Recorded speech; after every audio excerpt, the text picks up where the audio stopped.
Binsun TV, saluran dakwah Samarinda. Assalamualaikum warahmatullahi wabarakatuh.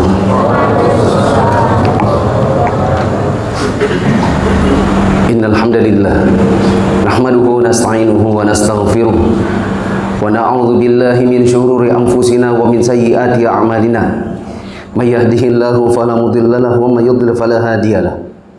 Asyhadu an la ilaha illallah wahdahu la syarikalah wa asyhadu anna Muhammadan 'abduhu wa rasuluhu la nabiyya ba'dah. Qala Allah Ta'ala fil Qur'anil 'azim, ya ayyuhalladzina amanu taqullaha haqqa tuqatih wa la tamutunna illa wa antum muslimun.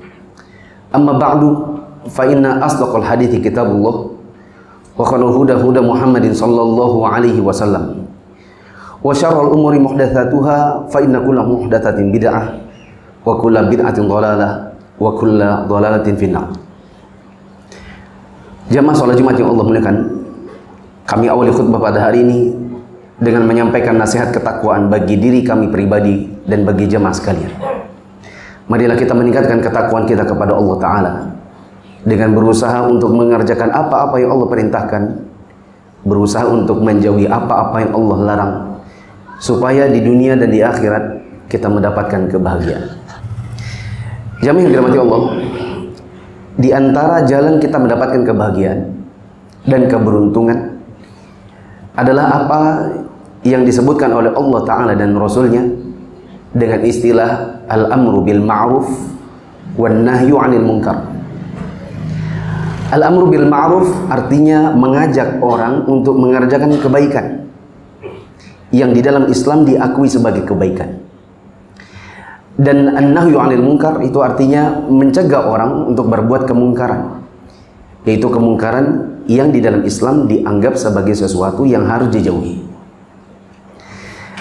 Jamaah yang dirahmati Allah, siapa yang beramar ma'ruf nahi munkar, mengajak kepada kebaikan, mencegah kemungkaran, maka dia akan menjadi salah satu dari yang terbaik di antara umat Islam, dan dia akan mendapatkan keberuntungan dan kebahagiaan. Baginya pahala yang besar. Allah Subhanahu wa Ta'ala mengatakan, wal takum minkum ummatun yad'una ilal khairi wa ya'muruna bil ma'ruf wa yanhauna 'anil munkar wa ulaika humul muflihun. Hendaknya ada di antara kalian segolongan orang, segolongan umat yang mengajak orang untuk mengerjakan yang ma'ruf, mencegah orang mengerjakan yang mungkar, dan orang-orang yang seperti itu adalah orang-orang yang beruntung. Allah mengatakan, kuntum khaira ummatin ukhrijat lin-nasi ta'muruna bil ma'ruf wa tanhauna 'anil munkar.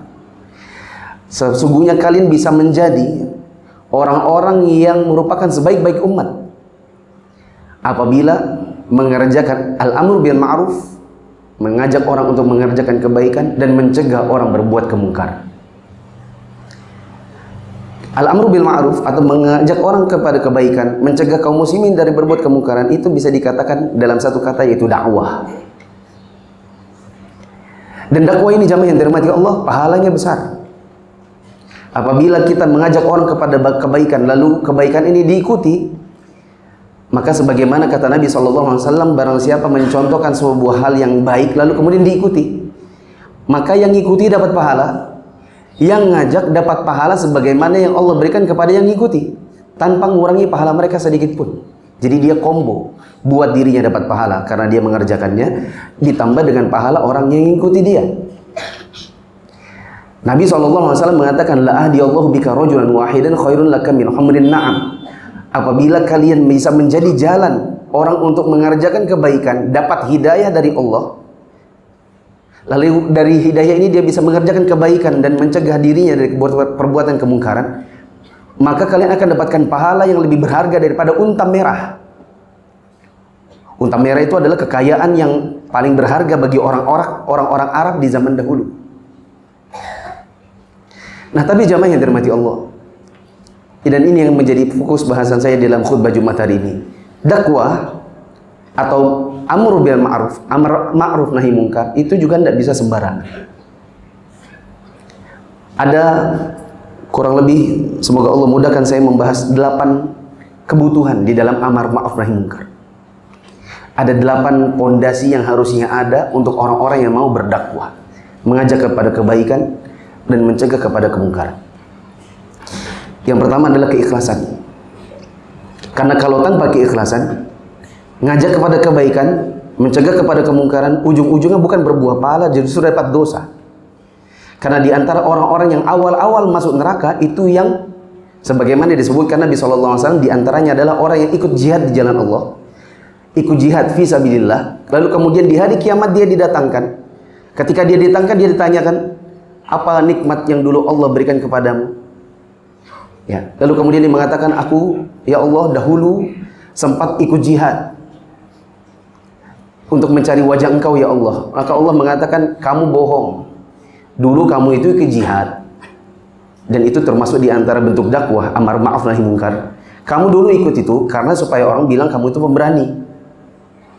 Didatangkan seorang guru agama, kamu dulu ngapain? Oh, dulu saya berdakwah untuk wajah Engkau ya Allah. Bohong.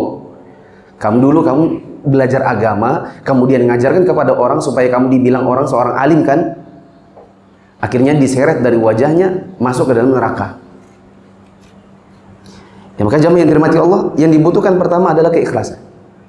Karena kalau tanpa keikhlasan, endingnya hanya keburukan buat kita yang melakukannya. Yang kedua, bekalnya adalah ilmu. Orang tidak bisa dakwah, tidak bisa amar ma'ruf nahi munkar kalau tanpa ilmu. Ilmu itu bekal pokok. Tanpa ilmu, kita jadi sembarangan, serampangan, dan jadi blunder manakala mau amar ma'ruf nahi munkar. Misalnya di masyarakat kita ada kemungkaran-kemungkaran yang kita ketahui. Misalnya orang pergi ke kuburan di sana, misalnya menurut mereka ini adalah untuk cari rezeki. Padahal cari rezeki bisa di mana saja, tinggal doa kepada Allah. Tidak mesti datang ke kuburan, apalagi minta-minta kepada yang dikubur. Kita tidak ngerti dalilnya.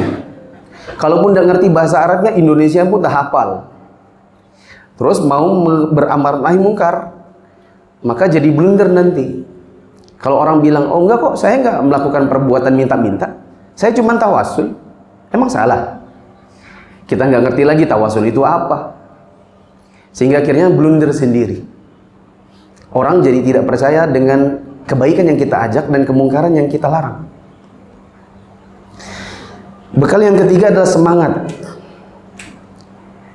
Kata orang, jangan dakwah semangat aja, harus dengan ilmu. Kita balik, iya, jangan juga ilmu doang tanpa semangat. Berapa banyak orang punya ilmu, punya keikhlasan, tapi memang tidak semangat.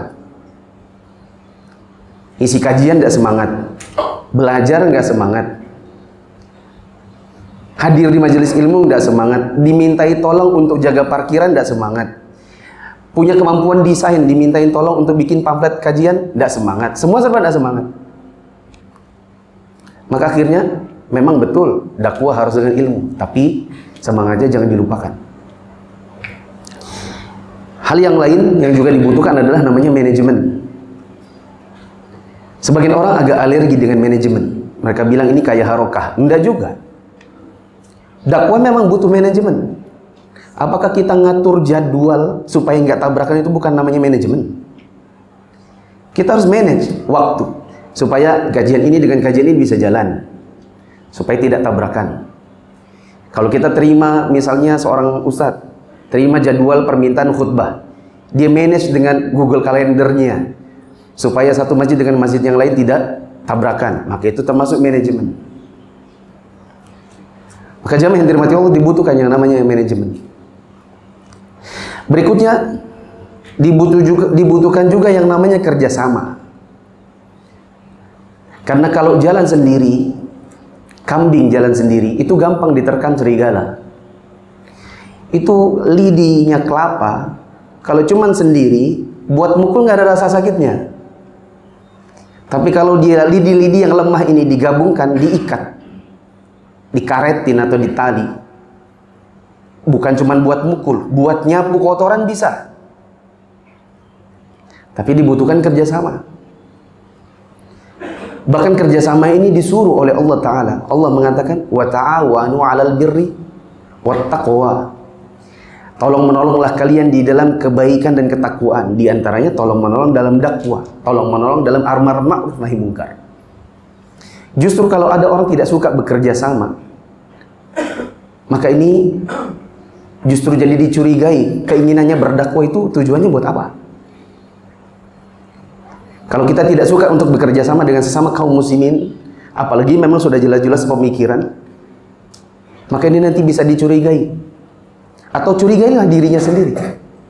Dia dakwah buat apa? Kepentingan pribadi atau kepentingan Allah, kepentingan agama kaum muslimin? Yang juga sangat dibutuhkan di dalam dakwah adalah kreativitas. Saya pernah mendengar guru saya, Syekh Sa'ad Asy-Syadzili. Beliau bilang begini, Nabi SAW mengatakan ada 3 waktu yang membuat seorang yang berpuasa itu sangat senang. Di antaranya adalah waktu ketika berbuka. Itu sangat disenangi oleh orang yang berpuasa. Saya mau tanya, kata Syekh Syadzili, apakah kalau kita itu sedang berpuasa, kita benci dengan puasa sehingga manakala datang waktu buka, kita senang banget? Jawabannya tidak. Kita senang dengan puasa, tapi kita juga senang dengan berbuka. Kenapa demikian? Karena memang Allah ciptakan ibadah itu bermacam-macam, karena Allah tahu kita ini bosanan orangnya. Kita ini diciptakan oleh Allah jadi makhluk yang memang kalau cuman monoton, cepat bosannya. Makanya ada sholat, ada puasa, ada haji, ada zakat, ada ibadah dengan badan, ada ibadah dengan lisan, ada ibadah dengan harta. Ada puasa yang sunnah, ada puasa yang wajib, ada sholat sunnah, ada sholat yang wajib. Karena Allah mau kita beribadah dengan berbagai bentuk variasi supaya kita tidak mudah bosan. Dakwah kalau monoton itu juga kadang-kadang membuat orang bosan. Kita dapati sebagian kaum muslimin 5 tahun lalu, 10 tahun lalu rajin mereka ikut pengajian. Setelah 5 tahun hilang dia dari pengajian, ada di pinggir jalan, duduk nongkrong-nongkrong di kopi-kopi tiap malam.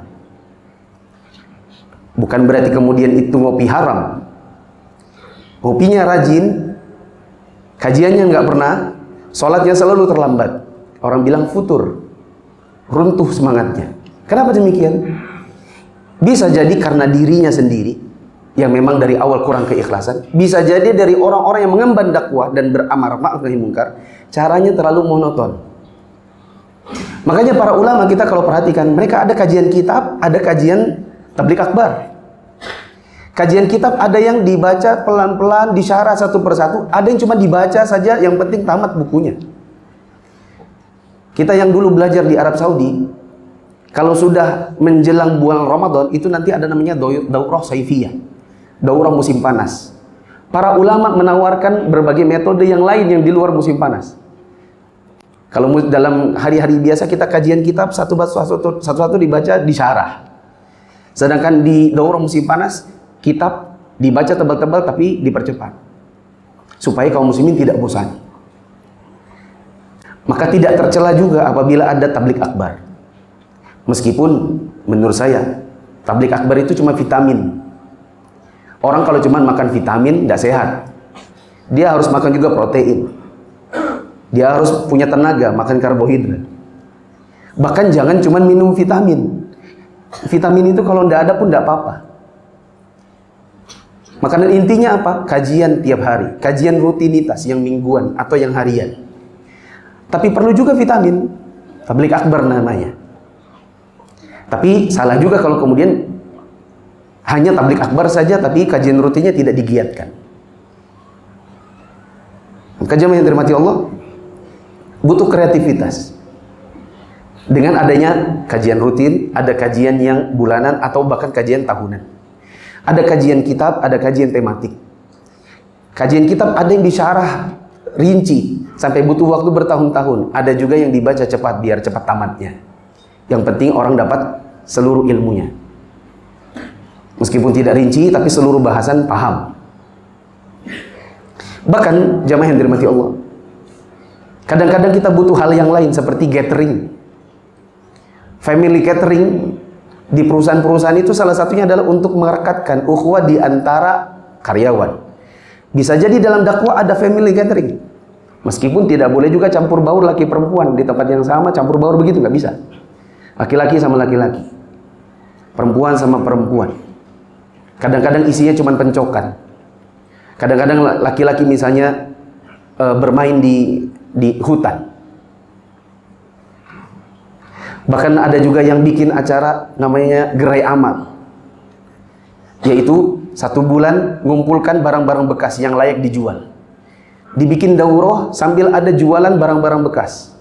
Orang yang susah, orang yang kurang mampu, senang dengan yang begitu. Karena bisa dapat barang bagus, harga murah, 5.000, 10.000. Hasilnya buat pembangunan masjid. Itu kreativitas. Kalau dakwah hanya kajian, maka wajar kalau kemudian sebagian orang ada yang futur. Memang betul, futur itu kadang-kadang datang dari diri sendiri. Tapi juga kita harus perhatikan, futur bisa jadi datang dari orang-orang yang mengadakan dakwah itu sendiri. Berikutnya jemaah yang dirahmati Allah, yang juga dibutuhkan di dalam amar ma'ruf nahi munkar atau dibutuhkan dalam dakwah, ada yang namanya hikmah. Hikmah itu artinya menempatkan sesuatu pada tempatnya. Menempatkan sesuatu pada tempatnya. Seperti kalau di kelas ada ujian terus orang mencontek, justru tidak hikmah kalau kemudian gurunya tidak marah. Justru tidak hikmah kalau kemudian gurunya tidak berbuat adil antara yang belajar dan yang mencontek. Hikmah itu menempatkan sesuatu pada tempatnya. Maka yang belajar diberikan penghargaan, yang mencontek disuruh keluar, dihukum. Meskipun nanti mungkin ada ujian pengganti atau diturunkan nilainya atau yang semacam itu. Tapi justru tidak adil, maka cuman diambil kertas contekannya lalu dibiarkan ikut ujian, lalu kemudian nilainya sama. Itu namanya hikmah dalam berdakwah. Nabi SAW pernah lihat ada orang masuk masjid terus kencing di dalam masjid. Para sahabat sudah bangkit, ya Rasulullah kami pukul orang itu. Maka Rasulullah bilang, jangan, biar. Sabar dulu, tunggu selesai. Sudah orang itu kencing selesai, baru kemudian dipanggil, ya ke sini. Ini masjid, tidak layak di dalamnya kecuali sholat, zikir, baca Quran. Next, jangan diulangi. Nabi nggak marah. Orang itu pergi, baru Nabi bilang, ambilkan air seember, tuang di mana tempat dia kencing tadi. Kenapa demikian? Karena Nabi lihat, oh ini objek dakwahnya orang awam, orang badui yang kerjanya cuma bergumul dengan kambing, sapi, unta. Kalau dimarahin, nanti bisa-bisa diusir, lalu kencingnya yang tadinya cuma satu tempat malah kemana-mana. Kalau dipukuli, mungkin dia akan cerita kemana-mana. Aku ini sudah masuk Islam, ternyata dipukuli sama Muhammad dan kawan-kawannya. Baiknya nggak usah masuk Islam. Karena kita aja jadi saudaranya, jadi temannya aja nggak dihargai, malah dipukuli, nggak diajari malah dipukuli. Nabi tidak lakukan itu kepada orang awam. Tapi manakala ketemu dengan yang sudah ngaji, sudah belajar lama, seperti Mu'adz bin Jabal. Mu'adz bin Jabal suatu hari mengimami di masjidnya, baca Al-Baqarah di sholat yang di malam hari, entah di maghrib entah di isya. Baca Al-Baqarah begitu panjang, ada orang tidak tahan, mundur ke belakang. Setelah mundur ke belakang, ada yang lihat ini ngelapor sama Mu'adz. Mu'adz, tadi kamu kayaknya baca panjang betul. Tadi di belakang ada yang sampai mundur loh. Maka Mu'adz bilang, oh itu munafik memang. Orang itu tahu dibilangin munafik oleh Mu'adz, dia jengkel, dia lapor kepada Nabi. Ya Rasulullah, saya ini termasuk di antara teman-teman yang gumulnya itu sama ternak-ternak dan hewan. Kami ini butuh waktu untuk memberikan makan hewan, kami butuh waktu untuk menanam, untuk bekerja. Terus kenapa? Mu'adz bin Jabal ngimami kami di malam hari pakai Al-Baqarah. Ketika saya mundur, lalu kemudian saya lanjutkan sholat sendiri, dia malah marah dan bilang saya ini munafik. Saya jengkel. Maka Nabi SAW panggil Mu'adz. Karena Mu'adz ini memang utusannya Nabi dulu ke Yaman, maka Nabi marahi Mu'adz. Afattanun anta ya Mu'adz? Diulang-ulang. Kamu mau bikin fitnah wahai Mu'adz? Ada orang dari kalian ini sholat begitu panjang membuat orang lari dari masjid. Kalau kalian mau sholat, lihat-lihat yang di belakang kalian siapa. Ada orang tua, ada orang sakit, ada orang butuh, ada orang punya kebutuhan untuk bersegera. Kalau kalian sholat sendiri silakan mau panjang kayak apa. Nabi marahi Mu'adz bin Jabal. Kenapa? Karena Mu'adz sudah belajar. Tidak seperti orang badui yang mungkin butuh dinasihati pelan-pelan. Itu namanya hikmah dalam berdakwah. Maka kalau dalam dakwah lembut terus, itu juga pas juga. Tapi kalau marah terus, itu tidak pas juga. Tapi dilihat-lihat siapa yang jadi objek dakwahnya. Terakhir jamaah yang dirahmati Allah, di antara yang menjadi bekal orang kalau mau berdakwah, mau amar ma'ruf nahi munkar, adalah lihat kaidah-kaidah. Dakwah amar ma'ruf nahi munkar ini ada kaidah, tidak sembarangan. Tidak hanya bekal ilmu dan semangat, ada kaidahnya juga. Contoh apa? Sebagian orang mau amar ma'ruf, ngajak kepada kebaikan, caranya nggak ma'ruf. Ada orang mau nahi mungkar, caranya lebih mungkar dari yang dinahi itu. Seperti ada kemungkaran, misalnya kemungkaran pemerintah. Lalu kemudian mau diubah kemungkaran tersebut, tapi dengan melakukan pemberontakan. Ini mau berhentikan yang mungkar, tapi caranya lebih mungkar. Kenapa? Karena pemberontakan itu bisa jadi muslim lawan muslim, bunuh-bunuhan. Sampai-sampai ada polisi mengatakan di tengah jalan, sini Allah Akbar, situ Allah Akbar, situ Islam, sini Islam. Lalu dia suruh kelahi. Kayak apa itu? Nanti kalau sudah bawa senjata, sini nembak, situ nembak. Muslim lawan muslim, bunuh-bunuhan jadinya. Ada kaidah yang lain misalnya. Kalau Anda mau amar ma'ruf, yakinkan betul yang ma'ruf itu betulan ma'ruf di dalam Islam. Karena ada banyak hal yang ternyata menurut kita ma'ruf, tapi dalam Islam itu biasa saja. Contoh, mau diet. Diet ya diet aja, itu perkara mubah. Tapi diet kemudian bawa sunnah. Ternyata ketika dicek apa sih yang dibuat bahan dietnya, oh tempe. Emangnya Nabi makan tempe? Akhirnya mengajak orang kepada dianggapnya ma'ruf, padahal bukan ma'ruf. Itu biasa saja. Ada orang bikin alternatif, pengobatan alternatif, caranya begini, caranya begitu. Kalau mau berobat biasa saja, silakan. Tapi kalau kemudian berobat ini disangkut pautkan lagi, lalu akhirnya jadi seolah-olah sunnah untuk berobat dengan hal tersebut, maka ini jadi keliru. Yakinkan juga kalau kita nahi mungkar, yang kita nahi itu betulan mungkar. Karena bisa jadi menurut kita mungkar, menurut Islam belum tentu mungkar. Ada sebagian orang melarang orang pakai peci hitam, peci nasional, songkok nasional. Kata mereka itu tidak sesuai dengan sunnah. Yang sunnah itu pakai peci yang bulat atau pakai kutroh, seperti orang Saudi. Salah itu. Itu perkara dunia, perkara adat istiadat. Hiasan kepala di daerah satu dengan daerah lain bisa beda-beda. Kalau ada kemudian orang bilang, oh nggak boleh pakai peci seperti itu nahi mungkar yang menurut Islam bukan mungkar. Itu perkara adat istiadat saja. Maka kalau mau amar ma'ruf nahi mungkar, yakinkan betul yang kita ajak betulan ma'ruf dalam Islam. Kalau kita mau nahi mungkar, yakinkan betul yang kita nahi ini betulan mungkar di dalam Islam. Aku qouli hadza wa astaghfirullah li wa lakum wa li sa'ilil mu'minin innahu huwal ghafurur rahim. Alhamdulillah wa kafa wassalatu wassalamu ala rasulillahi mustafa wa ala alihi wa ashabihi wa man tafa. Jamaah yang dirahmati Allah, amar ma'ruf nahi mungkar atau berdakwah itu sebenarnya adalah kebutuhan kita semua. Kenapa kita butuh? Karena dari situ ada pahala. Buat apa kita Jumatan?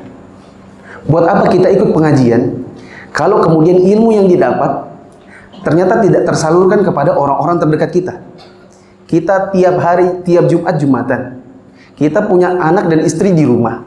Tapi apa yang kita dapatkan dari Jumatan itu berupa tausiah, pengarahan, ternyata tidak berbuah kebaikan untuk orang-orang di rumah. Kita ini Jumatan salah satunya adalah selain ijtima'nya kaum muslimin mingguan, kita juga pengen dapat ilmu. Tapi ilmu ini bukan cuma buat diri sendiri. Ilmu ini sudah selayaknya disampaikan kepada orang di rumah. Dan berbuah kebaikan buat istri, buat anak, buat orang tua. Berarti kita butuh amar ma'ruf nahi mungkar. Nah, jamaah yang dirahmati Allah, tadi di khutbah yang pertama saya sampaikan ada banyak bekal-bekal orang untuk amar ma'ruf nahi mungkar. Ilmu, keikhlasan, semangat, manajemen, kreativitas, kerjasama. Karena kalau tidak kerjasama, misalnya ibu dengan bapak, bapaknya mau bawa anak laki-laki ke masjid, ibunya bilang, enggak usah, masih kecil. Mamanya mau ajak anaknya yang perempuan berjilbab, bapaknya bilang, enggak usah, masih kecil. Akhirnya tidak ada kerjasama antara bapak dan ibu. Yang terjadi, anak bingung. Dan anak akan memanfaatkan perbedaan pendapat orang tuanya untuk mengambil mana yang lebih dia suka. Juga tadi saya sebutkan, kita butuh yang namanya kaidah. Bahwa di dalam amar ma'ruf nahi munkar tidak bisa sembarangan dan serampangan. Ada kaidah-kaidah yang banyak yang semoga bisa kita timba ilmunya pada kali yang lain dari ustadz-ustadz yang ada di kota ini. Ini adalah hari Jumat, hari di mana Rasulullah SAW mensunahkan untuk memperbanyak salat kepada beliau. Allah berfirman, Innallaha wa malaikatahu yusalluna 'alan nabi ya ayyuhalladzina amanu sallu 'alaihi wa sallimu taslima. Allahumma shalli 'ala Muhammad wa 'ala ali Muhammad kama shallaita 'ala Ibrahim wa 'ala ali Ibrahim innaka Hamidum Majid. Allahumma barik 'ala Muhammad wa 'ala ali Muhammad kama barakta 'ala Ibrahim wa 'ala ali Ibrahim innaka Hamidum Majid. Allahumma ighfir lil muslimina wal muslimat wal mu'minina wal mu'minat al ahya'i minhum wal amwat innaka sami'un qaribun mujibud da'wat ya qadiyal hajat. Allahumma anfa'na bima 'allamtana wa 'allimna ma yanfa'una warzuqna ilma. Allahumma inna na'udzubika min 'ilmin la yanfa' wa min qalbin la yakhsha wa min nafsin la tashba' wa min da'watin la yustajabu laha. Rabbana atina fid dunya hasanah wa fil akhirati hasanah wa qina adzabannar walhamdulillahi rabbil alamin.